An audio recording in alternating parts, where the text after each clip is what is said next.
Hey guys, Seth here. Going to talk to you about what I think is the most overlooked problem with bench technique right now, and that is people letting their wrists roll way back while they're pressing.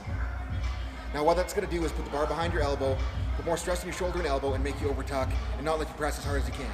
It's kind of like pushing into someone with a bendy straw. The straw bends, you can't push very hard. So first thing we're going to look at is squeezing the bar harder. Your finger flexors cross the wrist joint, so the harder you squeeze, the more your wrist is going to lock in. Next is where you're holding the bar. See a lot of newer lifters with the bar way up high, and what that's going to do is give the bar so much leverage over your wrist joint because it's so far away from the wrist, which is going to make it easier to roll the hand back. When I'm grabbing the bar, I'm putting it as low in my thumb as possible and twisting my hand slightly. That's going to get the bar even lower. Now the distance between the bar and my wrist is much smaller, less leverage for it to roll back.